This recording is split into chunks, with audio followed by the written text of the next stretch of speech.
अनंत को यहाँ आने का न्योता हमने दिया है।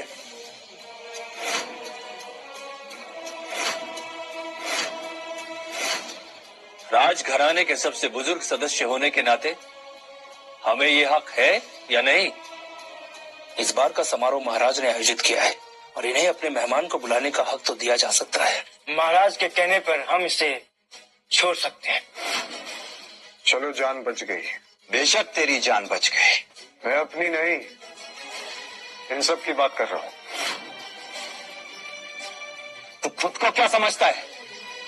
मैं वादा करता हूं, तेरी ये अकड़ है ना, मैं जरूर तोड़ूंगा। अगर तुम कुछ तोड़ोगे आज तो सिर्फ अपना वादा तोड़ोगे, क्योंकि मेरी अकड़ तोड़ पाना तुम जैसे लोगों के बस की बात नहीं है।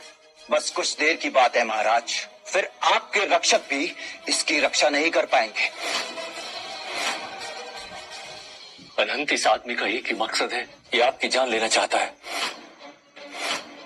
बेहतर होगा कि आप यहाँ से चले जाएं। अनंत प्लीज महाराज की बात मानो। आप लोगों को मेरी चिंता करने की बिल्कुल भी जरूरत नहीं है। मैं अपना ख्याल खुद रख सकता हूँ। तुम्हें मुझ पे भरोसा है ना आकांक्षा? हाँ, सबसे ज्यादा। तो बस फिर मेरा इस दुनिया में कोई कुछ नहीं बिगाड़ सकता। लेकिन अनंत, यहाँ दुनिया के सबसे शक्तिशाली योद्धा मौजूद है। मैंने आपकी बात मानी राजकुमारी, माना कि यहाँ पे योद्धा, जितने भी योद्धा यहाँ पे सारे शक्तिशाली हैं, लेकिन मेरे पास जो शक्ति है वो इन योद्धाओं में किसी के पास भी नहीं है। प्यार की शक्ति।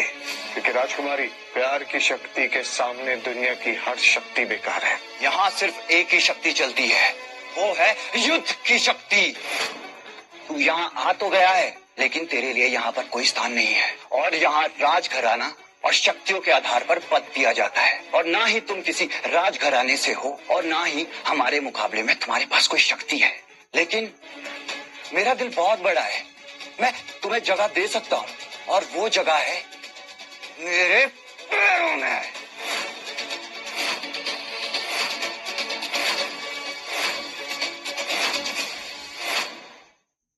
तुम्हें मेरी फिक्र करने की जरूरत नहीं विजेंद्र, क्योंकि मेरे बैठने के लिए कुर्सी पहले से लगी हुई है।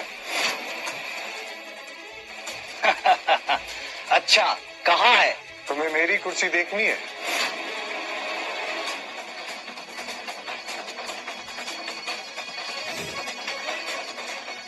दादाजी, ये अनंत क्या कर रहा है? अनंत, ऐसा मत करना।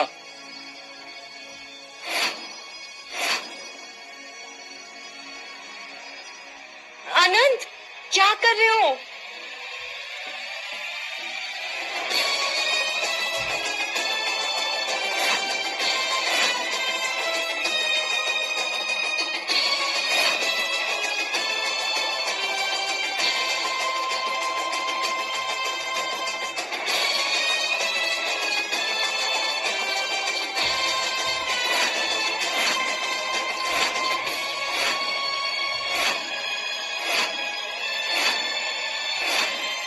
तुम्हारी हिम्मत कैसे हुई राजगद्दी पे बैठने की? हजारों साल से इस गद्दी को छूने की हिम्मत नहीं की थी किसी ने। तुमने ही कहा था ना कि इस गद्दी पे सिर्फ इसका हकदार बैठ सकता है। वो हकदार तुम सबके सामने बैठा है। क्या आप सब लोग इस अपमान को यूं ही सहते रहेंगे? ये शक्ति समारोह के लिए एक चांटा होगा। अनंत, वहां से हट जाओ। इसको लाने वालों को भी सजा मिलनी चाहिए, और महाराज और पोती को भी सजा देनी होगी। इन तीनों को सजा मैं दूंगा।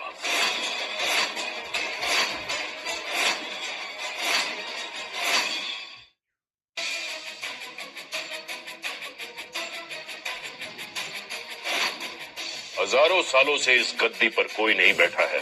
सबको इंतजार था कि हमारे भगवान, हमारे युवराज आएंगे। तुमने इस गद्दी पर बैठकर इस गद्दी को अपवित्र किया है। अब इसके रक्त से ही इस गद्दी को फिर से पवित्र करना होगा। नहीं, ये शक्ति समारोह है। शक्ति समारोह में आज तक कभी खून खराबा नहीं हुआ, तो आज भी नहीं होगा। तो क्या हम इस आदमी को ऐसे ही छोड़ देंगे?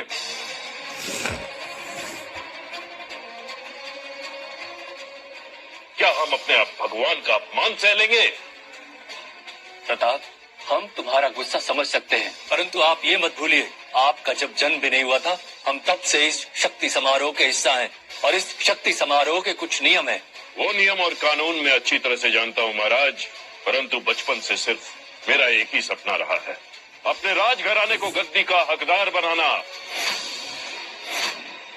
पापा, आपका ये सपना मैं पूरा करूंगा। बेशक। हजारों वर्ष पहले ये भविष्यवाणी हुई थी कि 2025 में युवराज लौटेंगे, लेकिन राजघराने को यह भी डर था कि यदि हमारे युवराज नहीं लौटे तो उनके सदियों का इंतजार व्यर्थ हो जाएगा। और इस कारण से हमारे पूर्वजों और राजघरानों के महागुरुओं ने एक उपाय दी, शक्ति समारोह की। हर साल यहाँ नए नए योद्धा आते हैं और अपनी शक्ति का प्रदर्शन कर अपने आप को साबित करते हैं, ताकि अगर युवराज ना आए तो सबसे शक्तिशाली योद्धा या वो योद्धा जिसके पास सबका समर्थन हो, वो गद्दी पे बैठ सकता है। आज मेरे पास सभी महान योद्धाओं का समर्थन है और वो चाहते हैं कि मेरा बेटा युवराज की गद्दी पर बैठे। लेकिन अफसोस कि तुम्हारे सारे योद्धाओं की शक्ति मिलाकर भी मेरी शक्ति के सामने वो कुछ भी नहीं।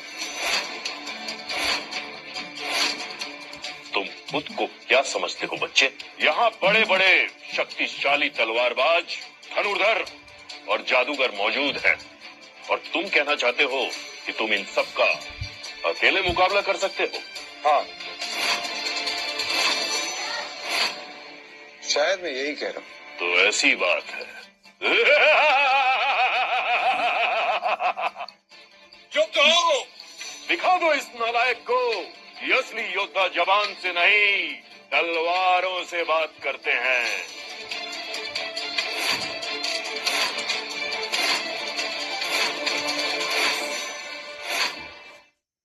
सच कहूं तो मैं ये करना नहीं चाहता था, लेकिन तुम लोगों ने मुझे मजबूर कर दिया है।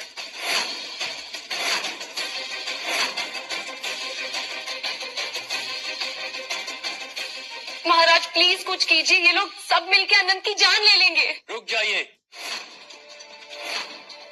ये शक्ति समारोह है, कोई जंग का मैदान नहीं। यदि कोई योद्धा अपनी शक्ति सिद्ध करना चाहता है तो उसके लिए शक्ति पुंज स्थापित किया गया है। ये शक्ति पुंज क्या है? जब शक्ति समारोह की शुरुआत हुई थी तब सभी महागुरुओं ने मिलकर शक्ति पुंज का निर्माण किया था। वो रहा।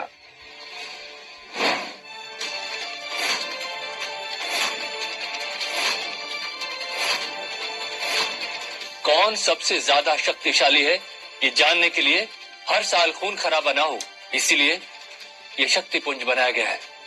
जो भी योद्धा इस शक्ति पुंज के पास जाएगा वो अपनी शक्ति दिखा सकता है और सबको पता चल जाएगा कि किस योद्धा में कितनी शक्ति है।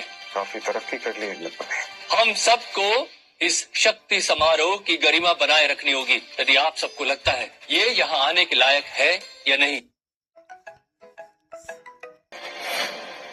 मुझे नहीं लगता कि युवराज पधारने वाले हैं, क्योंकि युवराज का कहीं नामो निशान नहीं दिख रहा है। इसलिए हम शक्ति समारोह शुरू करते हैं और जब हम सबकी शक्तियां निर्धारित कर लेंगे तो यह तय करेंगे कि युवराज की गद्दी पर कौन बैठेगा और जो युवराज की गद्दी पर बैठेगा वही फैसला लेगा इस पागल का क्या करना है।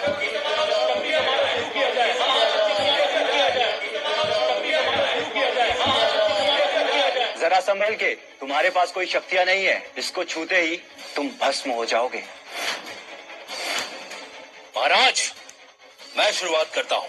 मैंने बड़े से बड़े गुरुओं से शिक्षा ली है, देखते हैं शक्ति पुंज मेरे शक्तियों को कितने सितारे देते हैं।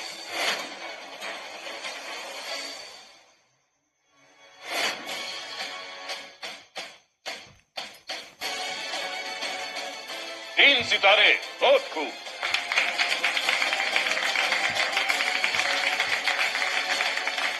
इतनी बड़ी बड़ी बातें और सिर्फ 3 सितारे। प्रताप, ये मेरी शक्तियों का 1% भी नहीं है।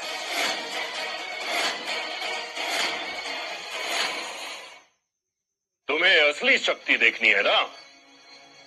राका,